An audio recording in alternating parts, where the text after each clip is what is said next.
ಕೂನಬೇವು. ಸಮಾಜದ 19ನೇ ಪಾಠವಾದಂತಹ ರಾಷ್ಟ್ರೀಯ ಭಾವೈಕ್ಯತೆ, ಈ ಒಂದು ಪಾಠಕ್ಕೆ ಸಂಬಂಧಿಸಿದಂತಹ ಒಂದು ಚಟುವಟಿಕೆಯನ್ನ ಈ ದಿನ ನಮ್ಮ ಶಾಲೆಯಲ್ಲಿ ಹಮ್ಮಿಕೊಂಡಿದ್ದೀವಿ. ಈ ಚಟುವಟಿಕೆ ಏನಂದ್ರೆ, ವಿವಿಧ ರಾಜ್ಯಗಳ ವೇಷಭೂಷಣ, ದೇಶ ಬೇರೆ ವೇಷ ಬೇರೆ, ದೇಶ ಒಂದೇ ಭಾರತ. ಸೊ ವಿವಿಧ ರಾಜ್ಯಗಳ ವೇಷಭೂಷಣವನ್ನ ಪರಿಚಯಿಸಿ ಅದರ ಮೂಲಕ ನಾವೆಲ್ಲರೂ ಕೂಡ ಒಂದೇ. ನಮ್ಮಲ್ಲಿ ಸಾಂಸ್ಕೃತಿಕ ಭಿನ್ನತೆ, ಆಹಾರ ಭಿನ್ನತೆ ಹಾಗೂ ದಿರಿಸಿನಲ್ಲಿ ಭಿನ್ನತೆ, ಭಾಷಾ ಭಿನ್ನತೆ, ಇಷ್ಟೆಲ್ಲ ಭಿನ್ನತೆಗಳಿದ್ದರೂ ಕೂಡ ಭಾರತ ದೇಶದ ಪ್ರಜೆಗಳಾದ ನಾವೆಲ್ಲರೂ ಕೂಡ ಒಂದೇ ಎಂಬ ಭಾವನೆಯನ್ನು ಮೂಡಿಸುವಂತಹ ಚಟುವಟಿಕೆಯನ್ನ ಈ ದಿನ ನಮ್ಮ ತರಗತಿಯಲ್ಲಿ ಹಮ್ಮಿಕೊಂಡಿದ್ದೇವೆ. ಭಿನ್ನತೆ ಬರುತ್ತೆ. ಸೊ ನಮ್ಮ ರಾಜ್ಯದಲ್ಲಿ, ನಮ್ಮ ದೇಶದಲ್ಲಿ ಹಲವಾರು ಭಾಷೆಗಳು ಇದ್ದಾವೆ. ಆ ಎಲ್ಲ ಭಾಷೆಗಳನ್ನ ಒಂದು ಹಾಡಿನಲ್ಲಿ ಸಂಗ್ರಹಿಸುವಂತಹ ಒಂದು ಹಾಡನ್ನು ನೀವು ಈಗ ಗಮನಿಸಿ.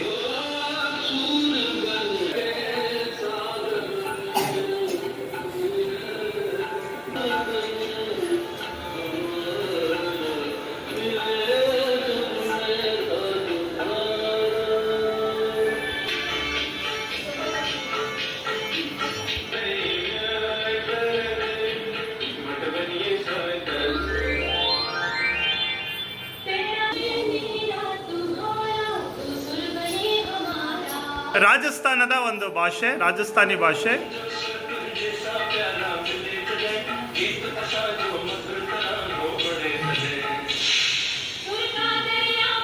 ಪಂಜಾಬಿ,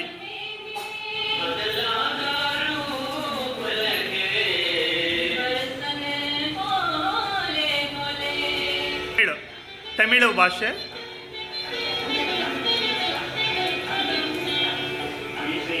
ಕ್ಷಮಿಸಿ, ತೆಲುಗು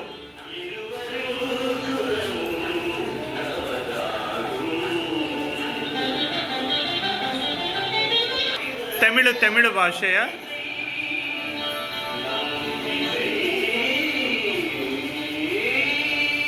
ಕನ್ನಡ, ತೆಲುಗು,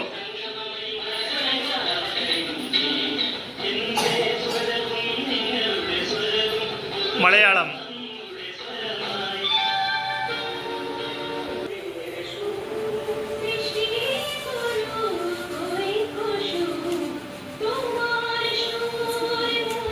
ಬಂಗಾಳಿ ಭಾಷೆಯ ಹಾಡು, ಬಂಗಾಳಿ ಭಾಷೆ.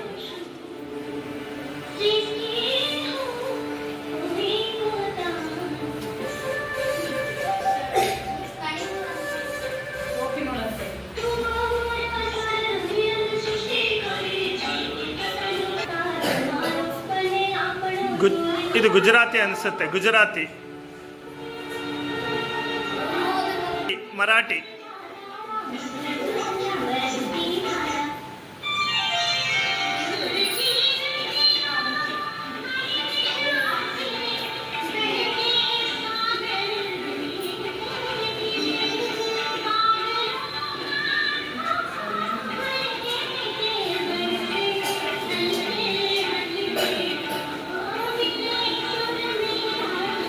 ಲತಾ ಮಂಗೇಶ್ಕರ್.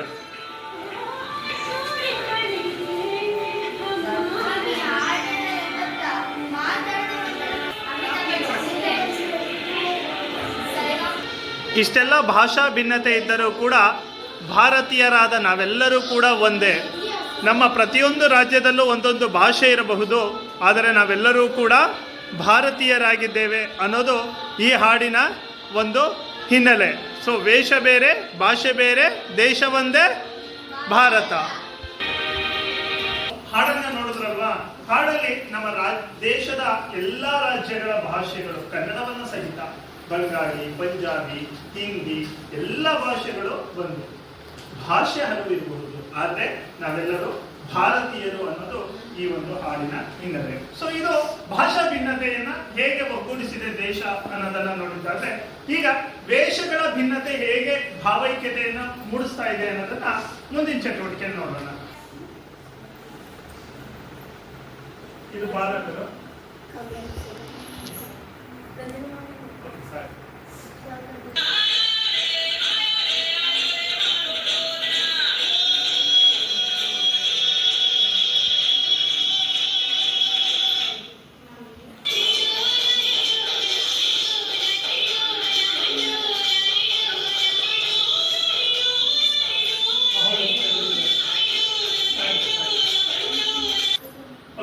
ಈಗ ರಾಷ್ಟ್ರೀಯ ಭಾವೈಕ್ಯತೆ ಅಂದ್ರೆ ಏನು ಅನ್ನೋ ಒಂದಷ್ಟು ಪರಿಕಲ್ಪನೆ ನಿಮಗೆ ಮೂಡಿದೆ ಅಂತ ಅನ್ಕೊಂತೀನಿ. ಈಗ ಹೇಗೆ ವೇಷಗಳು ಭಿನ್ನವಾಗಿದ್ದಾವೆ ಅದು ಕೂಡ ನಾವೆಲ್ಲ ಕೂಡ ಒಂದೇ ಅನ್ನೋದನ್ನ ಈಗ ಒಂದೊಂದೇ ನೋಡಿ, ನಂತರ ನಿಮ್ಮ ವೇಷಭೂಷಣವನ್ನ ನೀವೇ ಪರಿಚಯ ಮಾಡಿಕೊಳ್ಳುವಂತ ಕಾರ್ಯಕ್ರಮ ಮಾಡೋಣ.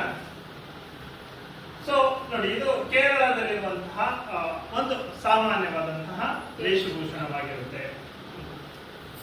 ಸೊ ರಾಜಸ್ಥಾನಿ ಡ್ರೆಸ್ಗಳನ್ನ ಸಾಧಾರಣವಾಗಿ ಹೆಣ್ಮಕ್ಳು ಈ ತರ ಡ್ರೆಸ್ ಅನ್ನು ಹಾಕ್ತಾರೆ, ಹೆಣ್ಮಕ್ಳು ಆ ಡ್ರೆಸ್ ಅನ್ನು ಹಾಕ್ತಾರೆ. ಸೊ ನಮ್ಮ ಶಾಲೆಯಲ್ಲೂ ಕೂಡ ಜೀವಿತ ಈ ಡ್ರೆಸ್ ಅನ್ನು ಹಾಕಿದ್ದಾರೆ ನೋಡೋಣ.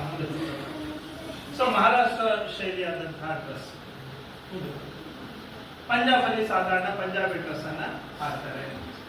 ಸೊ ಇದು ಕೊಡಗು ಶೈಲಿಯಲ್ಲಿ, ಸೊ ಕೊಡಗು ನಮ್ಮ ಶಾಲೆಯ ವಿದ್ಯಾರ್ಥಿನಿ ಕೂಡ ನೇತ್ರ ಕೊಡಗು ಶೈಲಿಯನ್ನ ಹಾಕಿದ್ದಾರೆ. ಸೊ ಪಶ್ಚಿಮ ಬಂಗಾಳದಲ್ಲಿ ಈ ರೀತಿಯಾದಂತಹ ಸಾಮಾನ್ಯವಾಗಿ ದಿರಿಸನ್ನ ಧರಿಸ್ತಾರೆ. ಸೊ ಉತ್ತರ ಕರ್ನಾಟಕ, ನಮ್ಮ ಕರ್ನಾಟಕದಲ್ಲಿ ಉತ್ತರ ಕನ್ನಡದಲ್ಲಿ ಒಂದು ವಿಶೇಷವಾದಂತಹ ಶೈಲಿಯ ಬಟ್ಟೆಯನ್ನ ದಿರಿಸನ್ನ ಧರಿಸ್ತಾರೆ. ಅದು ಸೊ ಉತ್ತರ ಕನ್ನಡದ ಶೈಲಿಯನ್ನ ನಮ್ಮ ಶಾಲೆ ಮಕ್ಕಳು ಹಾಕಿದಾಗ ಭೂಷಣಗಳು ಹೇಗೆ ನಮ್ಮ ದೇಶದಾದ್ಯಂತ ಭಿನ್ನವಾಗಿದ್ದಾವೆ ಅದನ್ನ ನಾವು ಕೂಡ ನಮ್ಮ ತರಗತಿಯಲ್ಲಿ ಈಗ ಆ ವಿವಿಧ ವೇಷಭೂಷಣಗಳನ್ನ ಹಾಕೊಂಡು ಬಂದಿರುವಂತಹ ಎಲ್ಲ ವಿದ್ಯಾರ್ಥಿಗಳು ನಿಮ್ಮ ವೇಷಭೂಷಣವನ್ನ ನೀವೀಗ ಪ್ರದರ್ಶನ ಮಾಡಿ ನಿಮ್ಮ ಅನಿಸಿಕೆಗಳನ್ನ ಹೇಳಿ.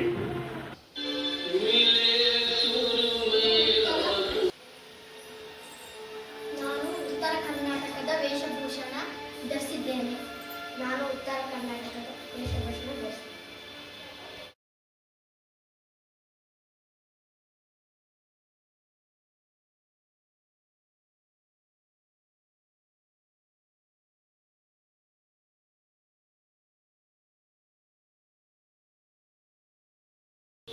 ನಾವು ಗೋವಾದ ಸ್ಟೈಲ್ ಡ್ರೆಸ್ ಅನ್ನು ಹಾಕಿದ್ದೇನೆ. ನಾನು ಗೋವಾದ ಡ್ರೆಸ್ ಅನ್ನು ಹಾಕಿದ್ದೇನೆ.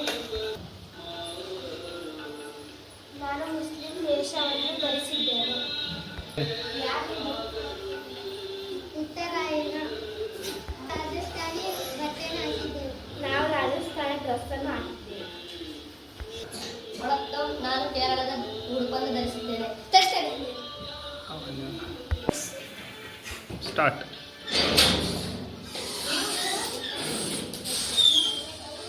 ನಾವು ಮಹಾರಾಷ್ಟ್ರ ಶೈಲಿಯಲ್ಲಿ ಬಟ್ಟೆಯನ್ನು ಧರಿಸಿದ್ದೇವೆ.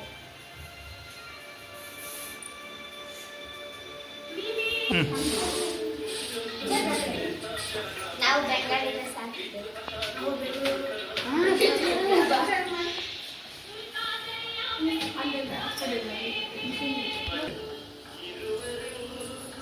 ನಾನು ಕೊಡಗು ಶೈಲಿಯ ಬಟ್ಟೆಯನ್ನು ಧರಿಸಿದ್ದೇನೆ.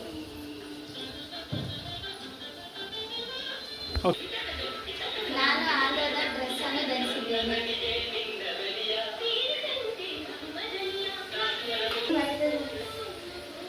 ನಾನು ಮಂಡ್ಯದ ಡ್ರೆಸ್ ಅನ್ನು ಧರಿಸಿದ್ದೇನೆ.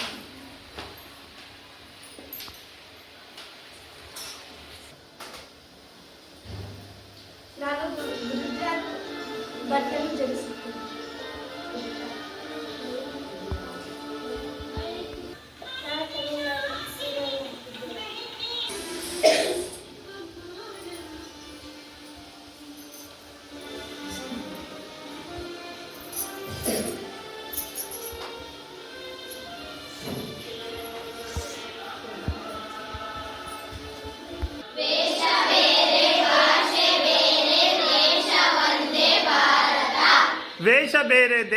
ವೇಷ ಬೇರೆ ಭಾಷೆ ಬೇರೆ, ದೇಶ ಒಂದೇ ಭಾರತ.